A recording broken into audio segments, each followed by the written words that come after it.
There's this quote from a game I played as a kid that really stuck with me as I grew up. The sun rises, then it sets. We take that for granted, and that's only natural, but things we take for granted, they're usually the most essential things, and they're precious. So recently, Susono Frieren, or Frieren Beyond Journey's End, or whatever you want to call it, finished airing its first season, and after not keeping up with seasonal anime for like a good while now, I decided to watch it because people were talking about it on the internet, there were memes everywhere. It seemed like a fun little show that folks seemed to really enjoy, but it ended up being so much better than I expected. Seeing the memes and all the stuff going around online, I expected it to be just a silly little comedy, slice of life fantasy anime.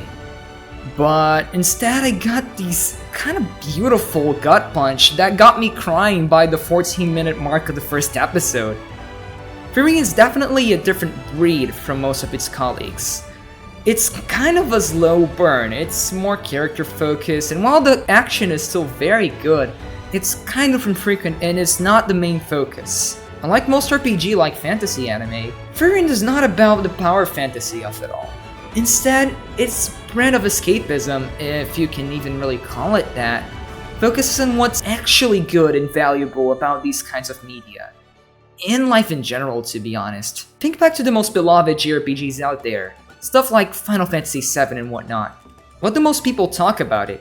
You know, it's usually stuff like the lovable characters, great stories, beautiful music, and in general just being very memorable. Personally, at least I always find that I tend to gravitate more to media that gives me lasting memories. And it's so easy to get lost in this endless sea of generic anime coming out nowadays. It's always the same darn thing with an extra gimmick or two attached. You can literally make a game out of taking the phrase stuck in another world with and adding a noun at the end and suddenly creating the title for the next big light novel that's coming out. And Frieren seems to really understand that. It locks into all the things that actually matter, like deep down, and creates a story about life and memories and characters and all that. My expectations about it were not broken because it had some insane action or some really dramatic stories, but because, while still kind of being about life, it's really deep and poignant about it. It's very meaningful. It can be argued that Frieren is technically a slice of life show, in the same way that it can be argued that's a battle shonen. It has elements of all those things, but it doesn't lock itself to any particular format. Instead, it simply focuses on the lives of the characters, the little things, the big things, and pretty much everything in between. For those unaware, the show is about this elf girl who can live a comically long life, and this story picks up right after she and her party finish the standard JRPG quest of defeating the Demon Lord and whatnot. Instead of telling the story of that quest, Frieren focuses on its aftermath. Since the character, Frieren, lived for so long, her perception of time is different, and we watch the show through her eyes, which means that early on, all the events happen really quickly and we get these really long time jumps. But as she starts understanding more about the meaning of life and the people around her, we start to slowly see her life through a more grounded and slow pace, which translates into, like most of the early show. To her, the journey to defeat the Demon King didn't mean that much at first, but it's across the growth she experiences across the story that she starts understanding how much spending 10 years with a group of people can change someone. The bittersweet joy of Frieren comes from understanding those feelings and realizing how much these things actually mean. It isn't about all the great battles or the huge accomplishments. It's about waking up to seeing smiling faces, who are happy to see you among them. The sun rises, the sun sets, the beautiful vistas you see across your journey. In a sense, I think it can be argued that Frieren is almost metalinguistic, not because it openly acknowledges it's a fictional story or anything like that, but because it almost subverts the meanings and structures of stuff in these kinds of fantasy stories, to showcase what can be so beautiful about him. There's this moment in a flashback when Frieren reminisces about going to a dungeon with the heroes, and it showcases that idea perfectly. In a dungeon, it's important to explore the entire area before proceeding to the next floor. Every adventurer knows that. I've never heard it before. You find that ridiculous, don't you? Think of it as us having a good time together, while helping people. It won't always be that simple. The further we travel, the more dangerous the dungeons will become. A good point. I'll still have fun even then. I'll relish our time adventuring and raiding labyrinths, defeating monsters, finding treasure, and then before I know it, I'll have saved the world. Sounds like a dream to me. And it even acknowledges common player behavior in dungeon crawling RPGs, right? Is it just me or isn't that like insanely cool? Like think about why you like to explore every corner of a dungeon in RPGs. Building your character and getting strong aside, it's usually because we're getting more out of the experience. Get to actually explore this world, talk to every NPC, and see everything there is to see. You know that weird urge we get to do all the side quests? It's because we're engaged in the story and we want to see more of this world and feel more of what these characters are feeling. Again, it's about the little things. In the same episode, we see present-day Frieren and Frieren just hanging out across a different dungeon. Not simply gunning for the goal, but enjoying the adventure. A typical isekai might choose to instead make a point about how the main character is so cool that they're able to just finish the dungeon like quicker than anybody else while clearing every monster, while leaving explosions behind your path or something like that. But Frieren characters, while still cool, for a lack of a better word, are quirky.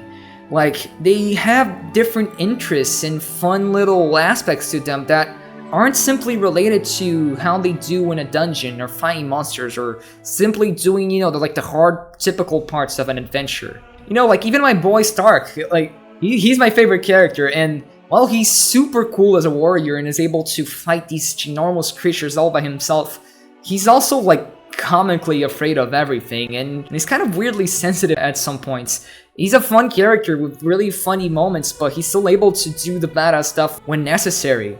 It's a balance, right? No one is just this badass machine that's able to destroy enemies. Everyone's got their little quirks, their little personality traits, and Frieren relishes in that. It's all about that duality of stuff. How ultimately these things might even matter more than just being able to fight good and kill monsters. Frieren herself is like the epitome of that because she's kind of like insanely OP. 90% of the threats the characters face in the story are not even that huge of a threat because Frieren is just so insanely overpowered. But through learning what her deal is, what she's thinking, what she's experiencing, and the journey she's going through, like up here and down here, we really get attached to her and everything that's going on in the story, not only because of the struggle of fighting the demons and whatnot, but what the characters gain from this. Among all these main characters with these distinct traits, I'm sure you can find at least someone you can resonate with. It's like how in real life you can as easily remember a stupid thing a friend did once, as you can something insanely awesome or impressive they did at some other time. And really, a lot of what I talked about can also apply to real life. Recently, I found myself reminiscing a lot about the little stuff. Memories from childhood, hanging out with my friends, going on hikes, and all that cool stuff. And remembering how much it affected me. Much like how Frieren is basically going through this self-discovery journey through remembering all this stuff. I keep thinking about how different my life would have been if I didn't have the friends that I had, if we didn't do the things that we did. And it gets so evident in my head how much these little activities that we did daily just for fun ultimately made me the person I am today. This channel is pretty much built around this kind of reminiscing. I talk about media alike and how it affected me and what it made me feel and what it made me think, and personally I think that's really valuable. Recently, I got sick for a week, and you might even remember that because it affected my upload schedule a bit, but I had to be in bed for the entire duration of it all, and it felt horrible, right? As you might imagine, it wasn't great at all, but the moment I was able to go out and go to the beach and see the night sky and the moon reflecting on the water, and it's a simple sight. It's right beside my home. I can go there every day, but just being able to go to one of my favorite spots again and just seeing the world, seeing life, it's so oddly beautiful. It's nothing special on paper, but it can mean a lot, especially when you haven't thought about it for a while or haven't been through anything like this in a long time. Most of you guys probably don't know this, but back in the day I used to make video essays, and one of the very first I made was basically about how going outside and doing, hiking or adventures or any kind of stuff like this can be really cool and really memorable. And under all the set dressing that I put, basically comparing that to playing open world games or stuff like that, which was kind of like the thesis of the video. The point of the whole video was basically this: how maybe just going outside, smelling the fresh air, touching grass or something. It can be just the difference you need to make your life like so much better. Man, honestly, if you ask me, that's just what life is all about, right? It's these memories, it's these little things. People always dream of accomplishing their goals or whatever, and that's good. It's good to dream high, it's good to have goals and to work towards something. But, like, when you're in your deathbed or something, are you seriously gonna focus on how much money you're made or, what kind of career path you got over, your friends, your family, all the stuff you did in life that was good? We spend so much time stuck in our phones or just consuming mindless stuff all the time. Heck, even watching the repetitive, stupid isekai anime I was joking about earlier. And, like, come on, dude. Is that really worth it at the end of the day, right? Will this really mean something to us? Life isn't about that. Life is about so much more and somehow so much less. Stop focusing on all this huge stuff that can just cloud your head and make you overwhelmed and worried.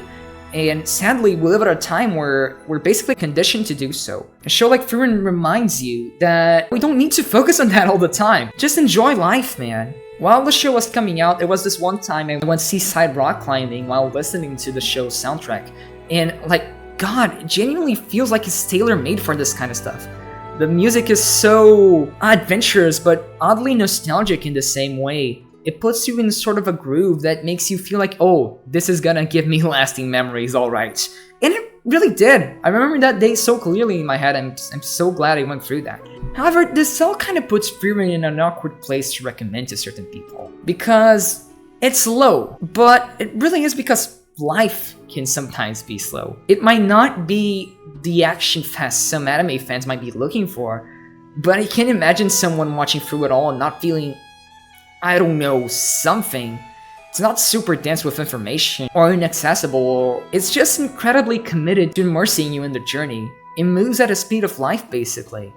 But that's incredibly hard to explain to someone uninitiated without going into too much detail or spoiling things. Like if you tell someone, oh, you need to watch Frieren, but it's kind of slow and whatnot, and then the person can be, I don't like slow shows. Like, dude, trust me, the show's good. It's not slow in like a boring way. You're gonna vibe. The show's pretty much about vibing, right? You're vibing with the characters. You're experiencing it all. So I genuinely can't picture someone watching through this and be unfazed. You have to have like a degree of low empathy to like not feel anything. I can't even imagine that. Hey, a future editing Ash here, and I just realized that this may kind of come off as a little bit harsh, and that's not what I mean here. I'm not about to judge your morality or your level of empathy by how you choose to engage with media. I'm sure some people out there must just not enjoy Frieren, and I suppose that's fine. Even my comment about what really matters is kind of reductive to the quality of visuals and animation, fight scenes, like that stuff doesn't matter either. It's just that this more sincere character stuff tends to resonate with me a bit more, like in the grand scheme of things and stuff. Not saying I don't enjoy flashy over-the-top action, I love that kind of stuff. But yeah, just enjoy media how you want. I remember when I was watching this show with my dad. And after a really touching moment, he turned to me at the end of an episode and he just told me he had chills. Like, this anime does things to people, man. But now that the season is over, and we're probably gonna have to wait a while till the next one, this wait is gonna be pretty tough. Especially now that this show did change people's lives and everyone's kind of attached to the characters and whatnot. But the last scene in the season is literally about goodbyes and reunions. It's all about how sometimes goodbyes don't have to be so sad because, you're gonna meet these people again sometime in the future. You just know it. So, no matter what happens, you can count on the fact that whenever Season 2 does come out, I'll be there, happy to meet these characters again when the time comes. Thanks for watching, everyone. Goodbye!